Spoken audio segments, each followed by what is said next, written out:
Gloire au Seigneur. Merveilleuse exhortation. Amen. Amen. C'est tellement puissant ce qu'on nous a exhorté, enseigné. Amen. Que Dieu vous bénisse. Nous allons poursuivre dans cet élan. Voilà, le Seigneur a permis aujourd'hui à ce que nous puissions avoir deux messages. Il y avait le message sur le salut que l'homme de Dieu nous a exhorté ce matin. Est-ce que je garde en fait de ce qu'il a dit? Jésus, il est le chemin, la vérité et la vie. Mais le diable est le sens interdit, le mensonge et la mort. Voilà pourquoi nous devons suivre Jésus, rester attachés à ses promesses. Voilà, ne pas fuir, abandonner le Seigneur, mais de faire confiance. Amen. Voilà, c'est une parole qui nous bénit, c'est une parole qui nous fortifie. Que Dieu te bénisse, serviteur de Dieu, frère Jancy. Nous allons poursuivre notre thème du dimanche, apprendre à traverser les tempêtes de l'humiliation. Nous avons dit beaucoup de choses. Nous avons dit beaucoup de choses la semaine passée, le dimanche passé. Et comme je l'ai dit, aujourd'hui c'est une suite. Nous étions au point 3. Voilà. Utiliser l'humiliation pour grandir spirituellement. Et là, nous avions pris Jacques 1, du verset 2 au verset 4. Mais rapidement, aujourd'hui, j'aimerais qu'on lise le livre de 2 Samuel. 2 Samuel, le chapitre 9. Est-ce qu'on peut prendre nos Bibles? Frère, oui. 2 Samuel, le chapitre 9. Voilà. On va commencer à partir du premier verset. Il est écrit, David dit, « Reste-t-il encore quelqu'un de la maison de Saoul pour que je lui fasse du bien à cause de Jonathan? » My God. Amen. J'aime trop ce texte. Que Dieu soit glorifié. Amen. Il y avait un serviteur de la maison de Saoul nommé Tsiba. Et après, j'ai remarqué la manière qu'ils ont écrit Tsiba là. C'est comme les noms voilà, congolais. Hein. Votre nom est dans la Bible. Hein. Nos frères congolais qui s'appellent Tsiba, votre nom est dans la Bible. Donc, que l'on fit venir auprès de David, le roi lui dit, « Es-tu Tsiba » Et il répondit, « Ton serviteur. » Le roi dit, « N'y a-t-il plus personne dans la maison de Saoul pour que j'use envers lui de la bonté de Dieu ?» Et Tsiba répondit au roi, « Il y a encore un fils de Jonathan, perclus des pieds. » Amen. Donc il était handicapé des 2 pieds, perclus des pieds. Le roi lui dit, « Où est-il » Et Tsiba répondit au roi, « Il est dans la maison de Makir, fils d'Amiel, à Lo-Débar. » Le roi David envoya chercher dans la maison de Makir. Verset 6, Mephibosheth, fils de Jonathan, fils de Saoul, vint auprès de David, tomba sur sa face et se prosterna. David lui dit, Mephibosheth, et il répondit, voici ton serviteur. David lui dit, ne crains point, car je veux te faire du bien à cause de Jonathan ton père. Je te rendrai toutes les terres de Saoul ton père, et tu mangeras toujours à ma table. Il se prosterna et dit, qu'est ton serviteur pour que tu regardes un chien mort tel que moi?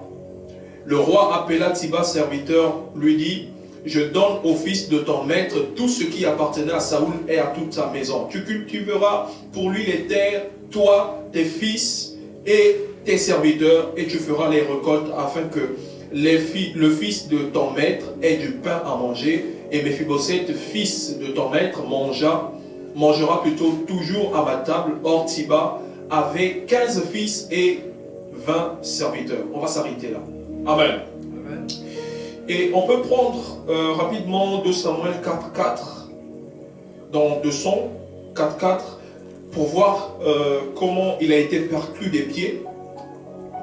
La Bible déclare que Jonathan, fils de Saoul, avait un fils perclus des pieds. Et âgé de 5 ans, lorsqu'il arriva de Jezreel, la nouvelle de la mort de Saoul et de Jonathan, sa nourrice le prit et s'enfuit. Et comme elle précipitait sa fuite, il tomba et resta boiteux. Son nom était Méphibosheth. Amen. Donc on repart dans le chapitre 9. Donc ici, on nous parle d'un monsieur qui s'appelait Méphibosheth. Amen. Et quand je rentre dans l'étymologie de son nom, je vois que ça signifie en fait exterminant la honte. Amen. Amen. Ou celui qui répand ou déverse la honte. Amen. Et donc ce Méphibosheth, à l'âge de 5 ans, à cause des erreurs de son grand-père et de son père, quand sa nourrice va apprendre que Saoul et Jonathan sont décédés, pour préserver la vie de Méphibosheth, elle se précipita pour s'enfuir, donc pour quitter la maison. Et pendant qu'elle était en train de quitter la maison, lui qui était encore un enfant, il est mal tombé. Et quand il est tombé, il est devenu handicapé, donc perclus des pieds, depuis ce jour-là. Amen. Et il arrive que nous subissons des choses qui ont été, donc la cause a été par exemple nos parents, nos grands-parents. Amen. Soit nos parents, soit nos grands-parents. Il y a parfois des choses qu'on subit dans la vie qui n'est pas de notre propre faute, mais qui vient d'autres personnes.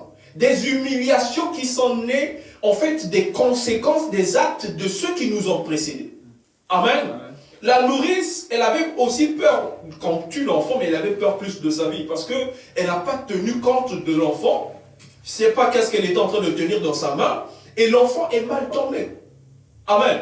Donc nous devons, il y a beaucoup de personnes aujourd'hui qui sont en train de subir les erreurs de beaucoup de personnes. Même des nourrices, même des parents, même vous pouvez subir des humiliations à cause des choses que d'autres personnes ont eu à faire. Amen.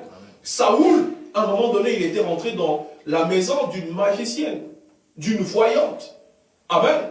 Quand nos parents, nos grands-parents ont adoré des idoles, sont rentrés dans des maisons des sciences occultes. Amen. Et donc, ce genre de choses peuvent avoir des répercussions sur nous. Lui, déjà, son nom, c'est comme une personne qui déversait la honte. C'est ça l'étymologie de son nom. Donc, il déversait la honte. Son nom était négatif. Il avait une connotation négative. Amen.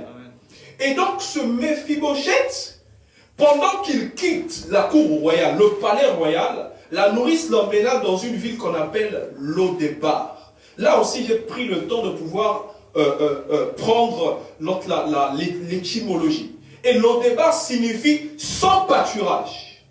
Amen. Donc, d'abord, il est perclus des pieds. Amen. À l'âge de 5 ans. Mais en plus, on l'emmène dans une ville qui n'avait pas de pâturage. Donc, c'est une ville où on ne pouvait pas faire l'élevage. Or, à l'époque, la richesse des gens était souvent manifestée par l'abondance des bœufs que la personne peut avoir. Amen. Mais lui, déjà, on lui emmène quelque part où il n'y a pas de pâturage, où il n'y a pas d'herbe. Amen. Donc, du coup, il n'y avait pas la possibilité de pouvoir faire ce business qui était juteux à l'époque. Et vous voyez, à cause des erreurs de son grand-parent et de son père, amen, lui, il a payé pendant des années. Il a souffert. Amen.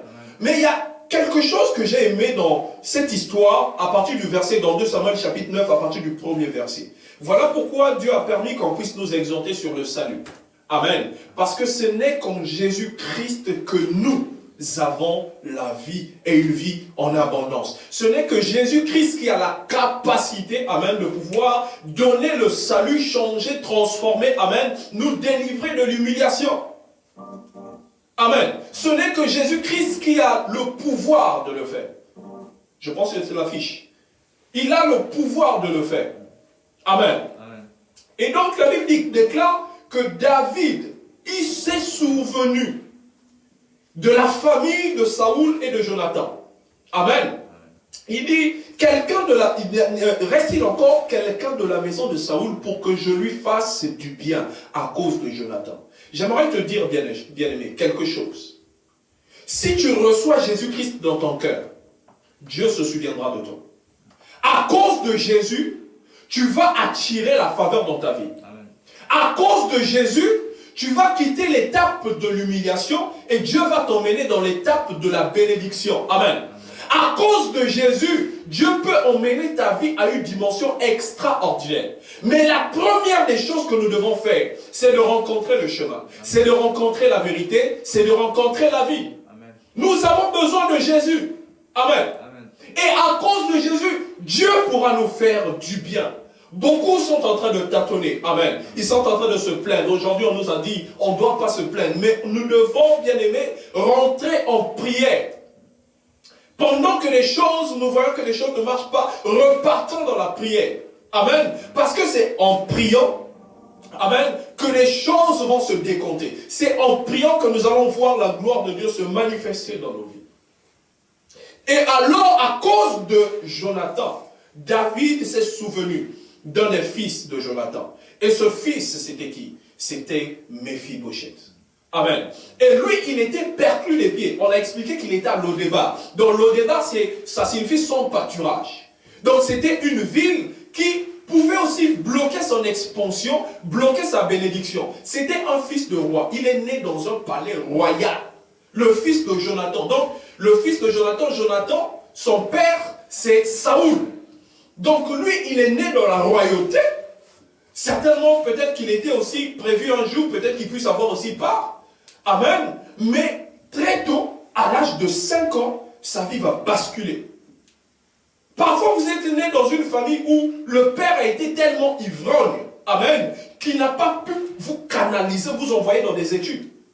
Parfois, tu es né dans une famille où les personnes étaient tellement dans la sorcellerie que tout le monde est parfois mort. Il y a des gens qui se retrouvent sans parents. Parce que parfois, les parents étaient dans des sciences occultes. Ils ont tellement fait la magie, voilà, et puis ils sont partis très tôt. Ou vous avez été dans une famille où parfois c'est le grand-parent qui a commencé à bouffer tout le monde. Amen. Amen. Et donc vous subissez le fait que vous êtes seul aujourd'hui dans ce monde. Et lui, c'était sa situation. Amen. Il vivait une vie d'humiliation. Donc lui, en un an, on peut dire que c'est de 0 à 1 an qu'il a pu vivre la royauté, le bonheur de la royauté. Mais il n'était pas conscient de cela. Donc, de 5 ans jusqu'à l'âge où David l'a appelé, il vivait une vie médiocre. De 5 ans. Il y a des gens, la souffrance n'a pas commencé maintenant. Ça a commencé depuis des années. Amen. Il y a des gens, s'ils nous donnent les témoignages de ceux par quoi ils sont passés, on va commencer à pleurer. Parce qu'ils ont vécu certainement des choses extraordinaires. Ils ont vécu des choses difficiles. Ne t'inquiète pas, même si le piano, laisse tomber. C'est le Seigneur qui permet ça comme ça. Amen. Donc il y a des gens, depuis le bas âge, ils vivent des trucs difficiles, des combats. Amen. Ils vivent des moments difficiles. Pour réussir, il doit se battre. Amen. S'il ne se lève pas, s'il ne se bat pas, s'il ne prie pas, il ne peut pas. Parce qu'il y a tellement des choses qui sont là, qui sont contre lui. Amen.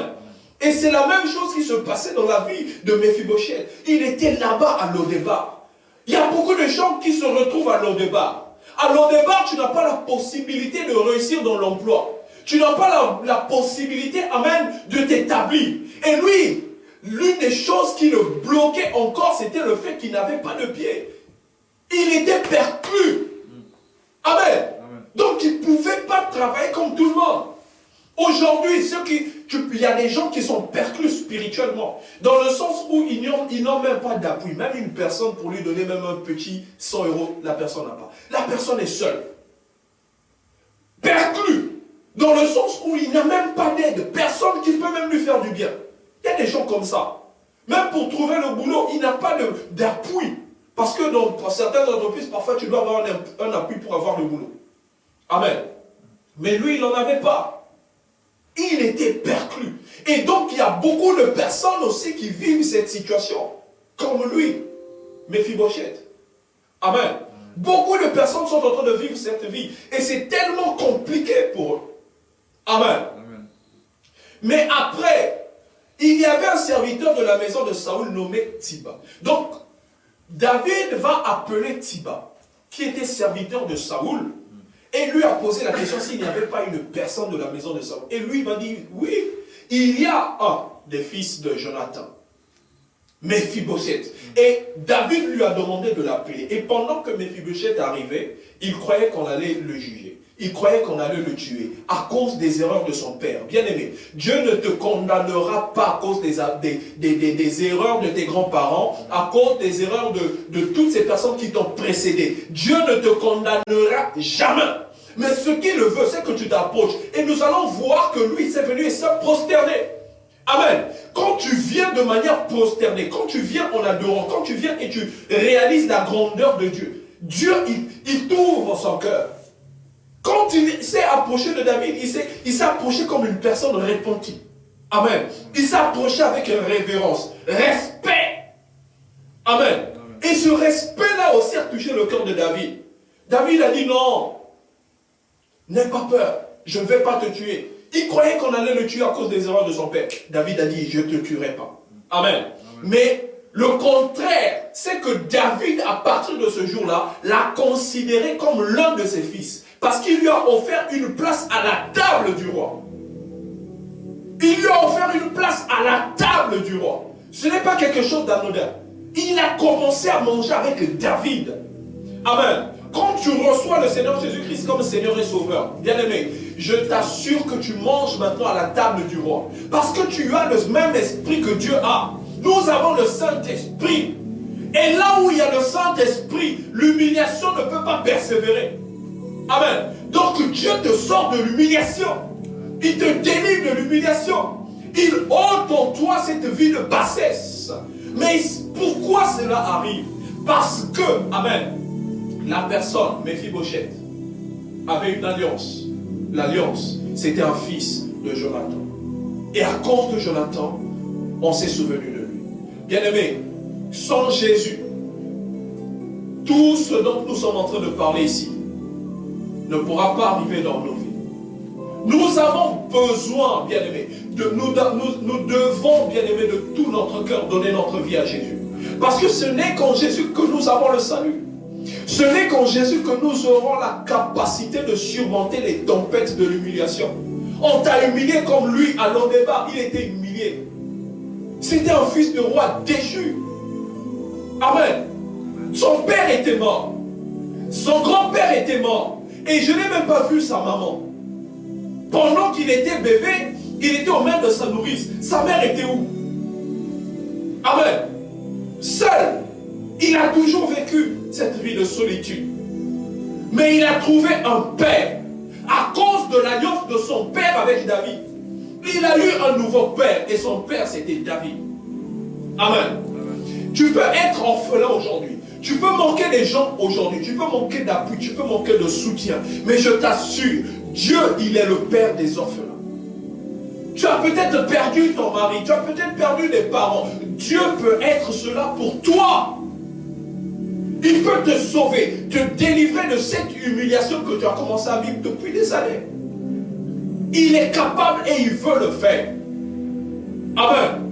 Dieu veut te sortir de Lodébar. Le temps de pouvoir être à Lodébar, où tu vois que ta vie professionnelle est compliquée, c'est terminé. Dieu veut te sortir de Lodébar pour te mettre dans le palais du roi. Pour te mettre dans une saison où tu es en train de reprendre, d'être restitué dans tout ce que tu devais avoir. Vous voyez que Saoul, Jonathan, ils avaient des biens. Et pendant qu'on les a tués, les biens là, on ne sait pas qui avait récupéré ça. Amen. Lui, il était à Lodébar, tandis que les biens de sa famille étaient là-bas, en Israël. Amen. Mais pendant que David se souvient de lui, pendant que David l'invite à la table du roi, David aussi ordonne que tous les biens de Saoul lui soient restitués. Donc tout son héritage, qu'il puisse reprendre son héritage. Amen. Quand, bien aimé, nous donnons notre vie à Jésus. Amen. Quand nous avons une alliance avec Jésus, même pendant les difficultés, tu es auprès de Jésus. Dieu se souviendra de toi et Dieu va ordonner, amen, la restitution, la restauration de tout ce que tu avais perdu, de tout ce que tu mérites, mais que le diable t'avait fait déposséder. Amen. Dieu ne se limite pas là, dans la restauration. Il savait qu'il y avait toujours un détail. Tu peux avoir la maison de ton père, tu peux avoir tout ça, mais lui, il n'avait pas les pieds. comment il devait travailler la terre, comment il devait faire toutes ces choses. Et David va dire à Tsiba, à partir d'aujourd'hui, c'est toi et tes fils et même tes serviteurs, vous allez travailler pour lui, afin que lui il mange. Bien aimé, pendant que tu viens en Christ, voilà pourquoi j'aime la vie en Christ. Pendant que tu viens en Christ, même si tu étais humilié dans le passé, même si tu n'avais pas de capacité, mais il ne te laisse pas seul. Le Saint-Esprit est là, les anges sont là. Le Seigneur déploie toute une armée pour ton bien. Amen. Il peut toucher une personne comme ça que tu ne connaissais pas, qui se bat pour que tu rentres dans une entreprise quelconque. Ce sont des tibas que Dieu met dans ta vie. Amen. Tu rencontres une personne en route qui devient une source de bénédiction pour toi. Et dès que la personne te fait du bien, la personne disparaît. Amen. Quand on rentre dans le temps de la restauration, Dieu occasionne même des rencontres improbables. Pendant que tout le monde avait fui la maison de Saoul, Tsiba était resté, on pouvait aussi le tuer, parce qu'il était dans le gouvernement. Mais on ne l'avait pas tué. Amen. Dieu l'avait protégé parce qu'il savait que par lui, Mephibosheth sera restauré. Voilà pourquoi, bien-aimés, restons dans notre alliance avec Dieu. Quand tu as l'alliance avec Jésus, Dieu, il te fait du bien à cause de Jésus. Amen.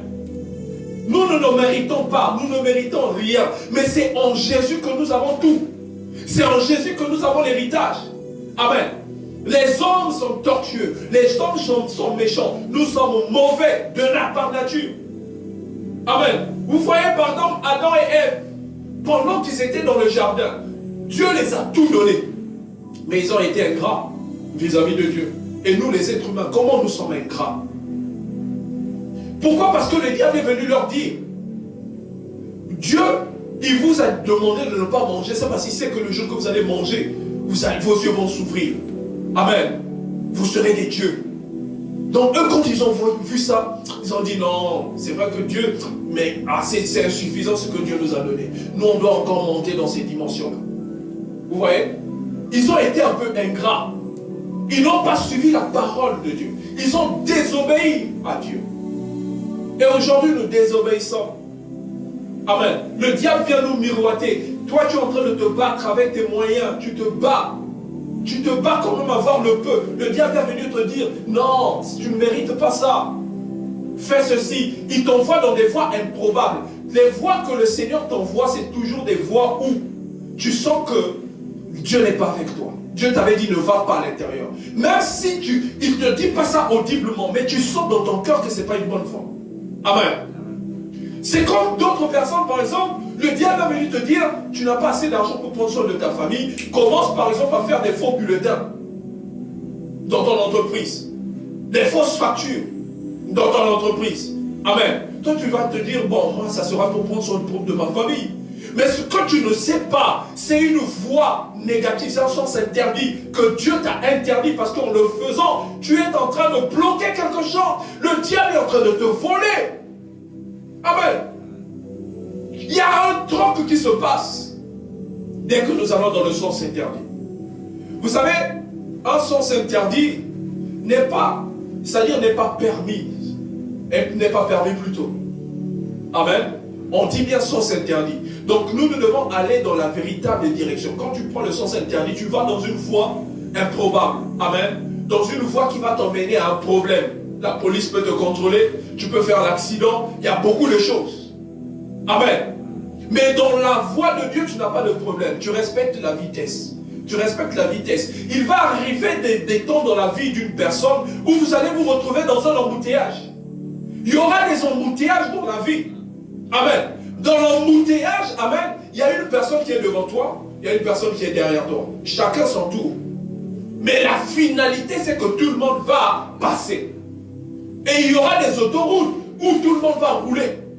Amen. Il y a des périodes dans la vie d'une personne où tout commence à partir au ralenti, comme un embouteillage. Amen. Petit à petit, petit à petit. Mais à cause de l'embouteillage, tu ne vas pas partir par un sens interdit. Beaucoup ont perdu leur vie. Beaucoup ont même perdu leur voiture. Amen. Beaucoup payent les amendes à cause des erreurs, de la précipitation. Tu te précipites à aller au boulot, tu prends un sens interdit.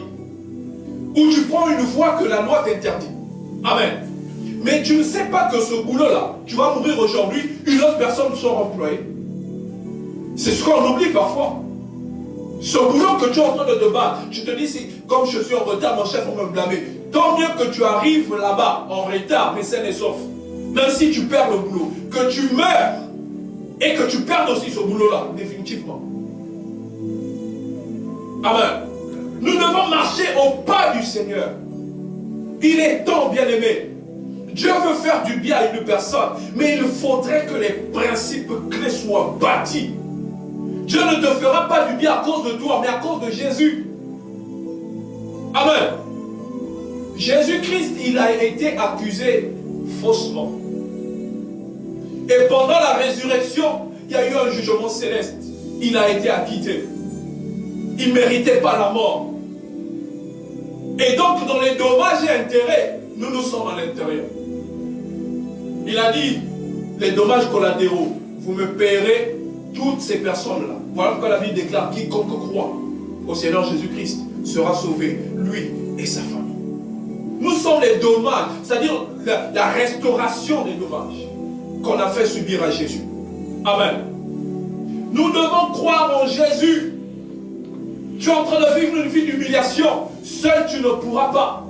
Tu vas te plaindre nuit et jour, ça ne va pas changer. Mais si et seulement si tu lèves les yeux vers le roi des rois, je t'assure, à partir même d'aujourd'hui, ta vie va changer. Et l'homme de Dieu, le modérateur Angouine, a dit tout à l'heure que la semaine prochaine, à partir de demain lundi, nous rentrons dans un jeûne. Amen. Et ce jeûne, Dieu nous a dit, c'est le jeûne de l'héritage. Nous allons jeûner de 0h à 17h. Amen. Nous serons en prière. Pour ceux de l'église, nous serons en prière dans le groupe WhatsApp de l'église. Mais nous sommes en train de nous arranger pour toutes ces personnes qui nous suivent. Nous sommes en train de nous arranger de trouver un moyen, soit de faire sur TikTok ou sur YouTube.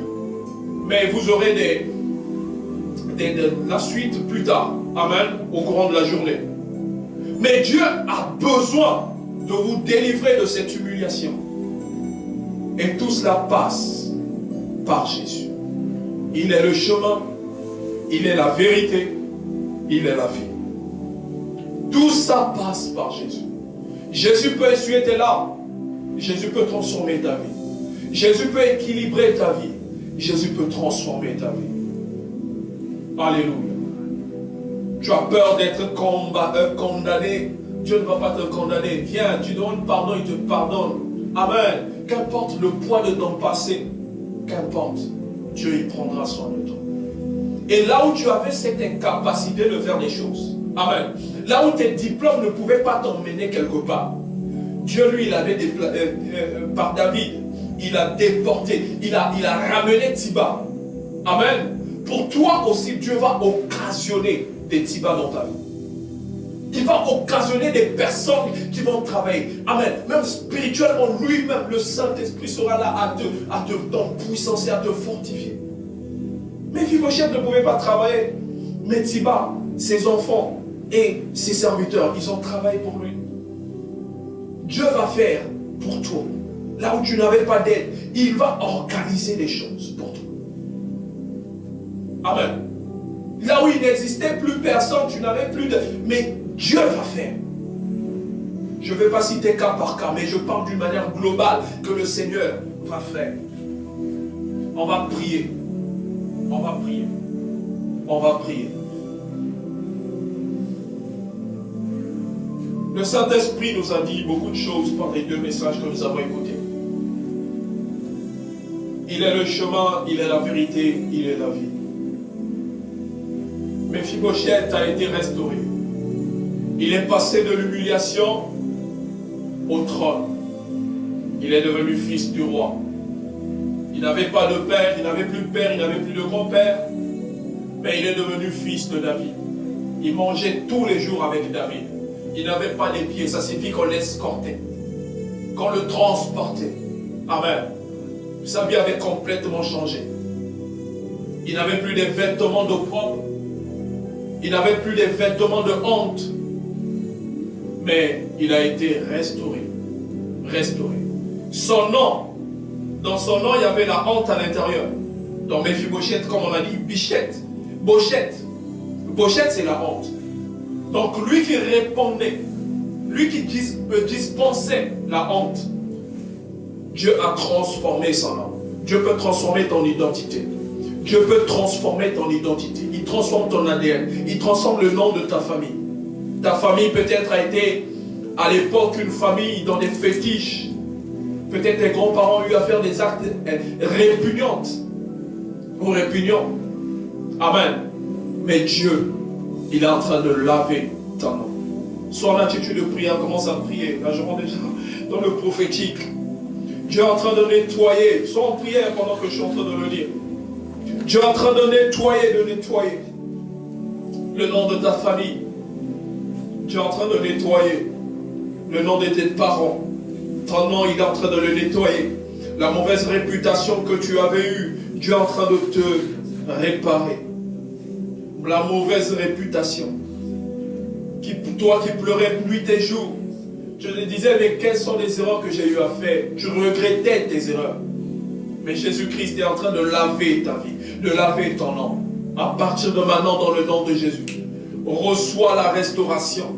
J'ordonne maintenant à l'humiliation de quitter ta vie au nom de Jésus-Christ de Nazareth. Dieu te sort de l'humiliation.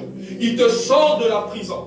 Il te sort de la force. Il te sort de l'humiliation.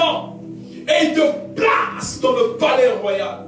Il te sort de le débat. Et il te place dans le palais royal.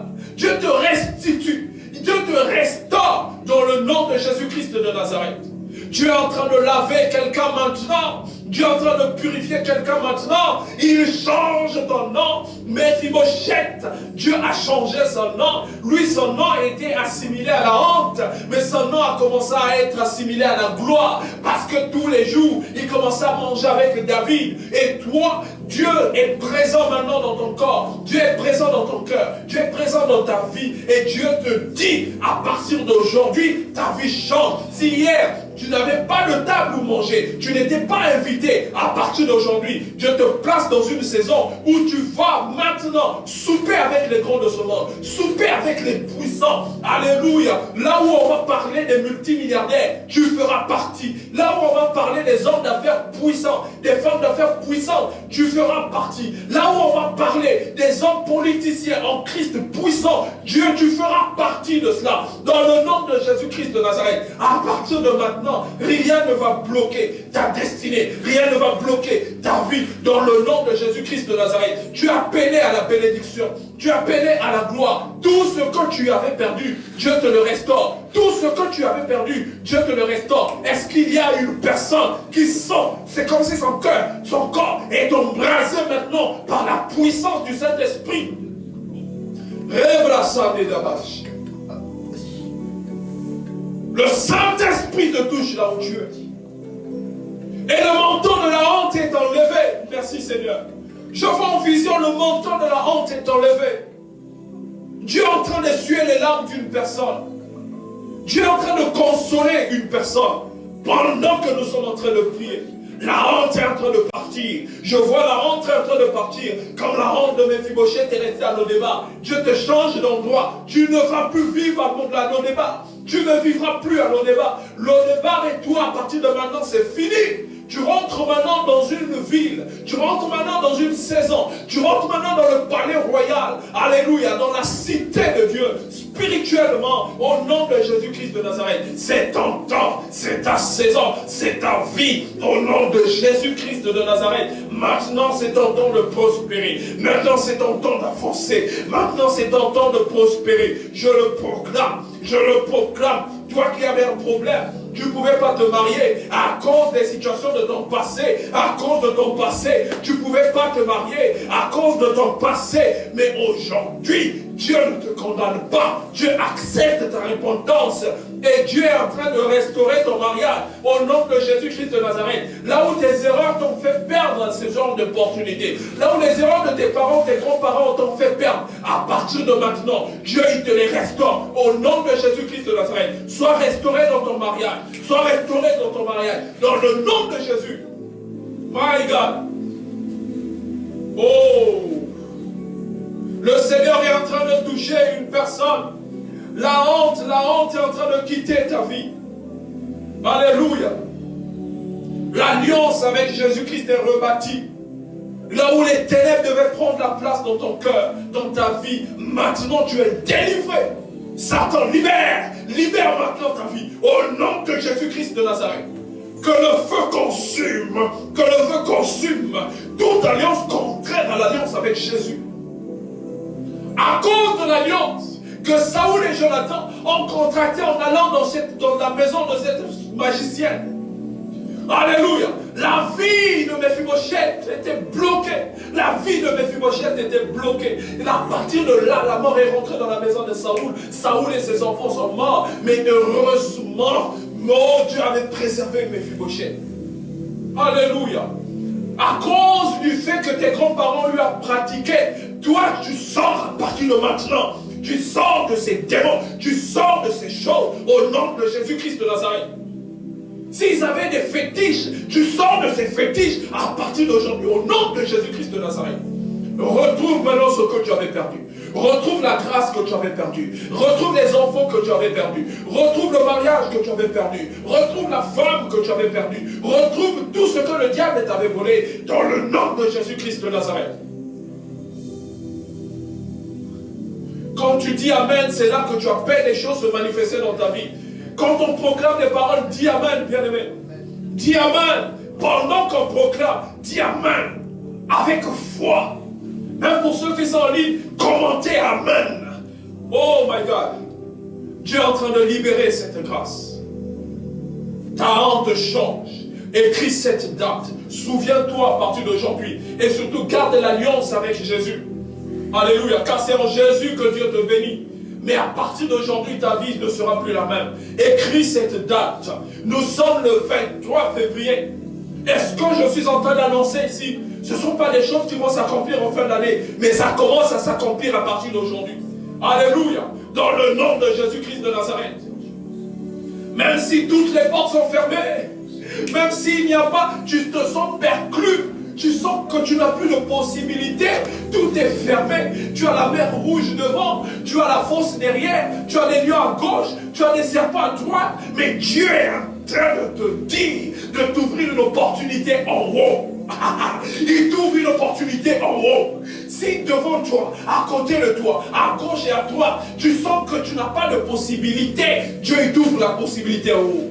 Alléluia. Voilà pourquoi je proclame à partir d'aujourd'hui, tu rentres dans ton année, tu rentres dans ton année, tu rentres dans ton année. Je parle d'une année de bénédiction, je parle d'une année de restauration au nom de Jésus-Christ de Nazareth.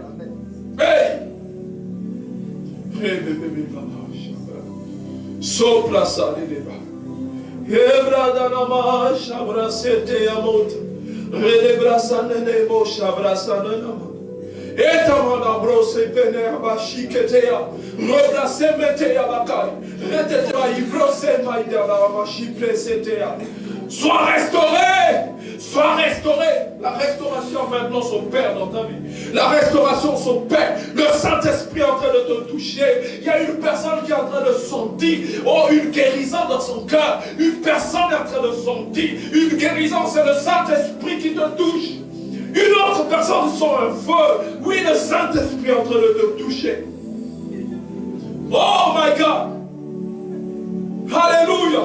Oui, même si les larmes viennent, le Saint-Esprit est en train de te consoler. Le Saint-Esprit est en train de te toucher. Le Saint-Esprit est en train de te déployer. Alléluia. Il est en train de restaurer. Il est en train de restaurer. Il te délivre de l'amertume. Il te délivre des inquiétudes. Il te délivre de tout le mal que les personnes t'ont fait subir. Tu es délivré au nom de Jésus-Christ de Nazareth. Maman, j'ai abracé. Redé abracé.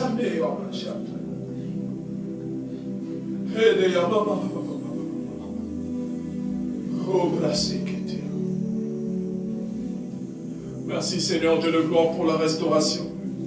Merci Seigneur pour la restauration. Merci Seigneur pour la restauration.